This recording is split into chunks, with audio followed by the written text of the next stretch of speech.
Good morning. Thank you for being here. We are now 9 days away from the inauguration of the next President and Vice President of the United States. It's an opportunity to be here today to allow the President-elect to take your questions. After the President-elect makes some remarks, he will introduce Ms. Sherry Dillon, a prominent attorney in Washington, D.C. with the prestigious firm of Morgan Lewis, who structured the agreements pursuant to the President's business arrangements, and she will give brief remarks. Before we start, I want to bring your attention to a few points on the report that was published in BuzzFeed last night.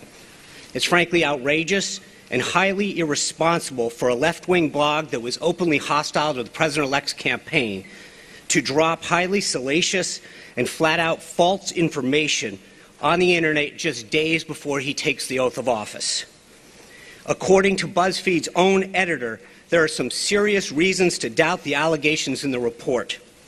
The executive editor of the New York Times also dismissed the report by saying it was, quote, totally unsubstantiated, echoing the concerns that many other reporters expressed on the Internet.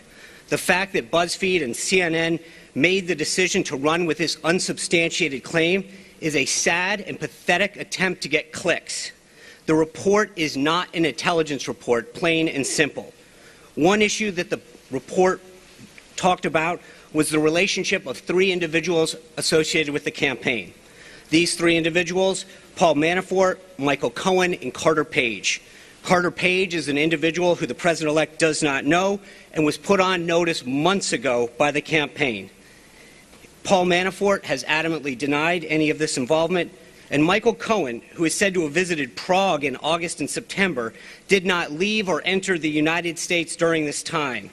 We asked him to produce his passport to confirm his whereabouts on the dates in question, and there was no doubt that he was not in Prague. In fact, Mr. Cohen has never been in Prague. A new report actually suggests that Michael Cohen was at the University of Southern California with his son at a baseball game. One report now suggests that apparently it's another Michael Cohen. For all the talk lately about fake news, this political witch hunt by some in the media is based on some of the most flimsy reporting, and it's frankly shameful and disgraceful. With that, it is my honor to introduce the next Vice President of the United States, Mike Pence.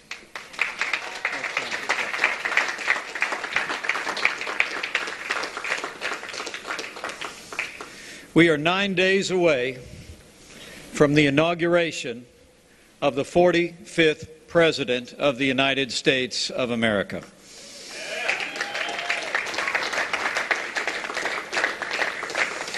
I am profoundly honored and humbled that I will take the oath of office to serve as Vice President of the United States 9 days from today, but I'm even more honored to stand shoulder to shoulder with a new president who will make America great again.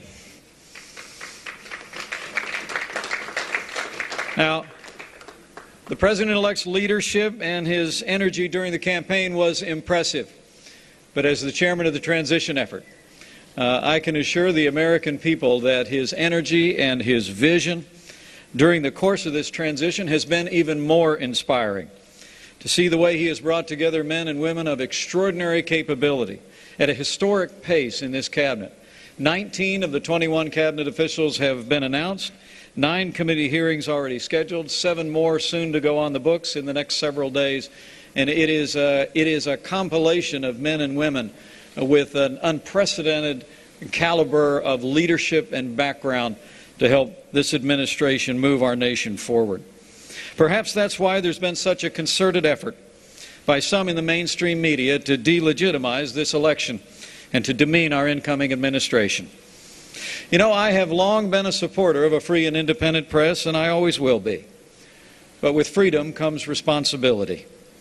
And the irresponsible decision of a few news organizations to run with a false and unsubstantiated report when most news organizations resisted the temptation to propagate this fake news can only be attributed to media bias, an attempt to demean the President-elect and our incoming administration, and the American people are sick and tired of it.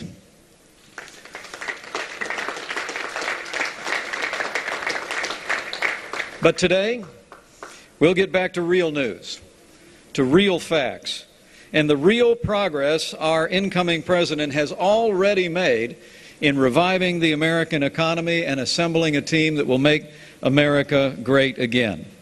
And we'll hear from the president-elect about issues that are of paramount importance to the American people today. So it is my honor to introduce to all of you my friend and the President-elect of the United States of America, Donald Trump.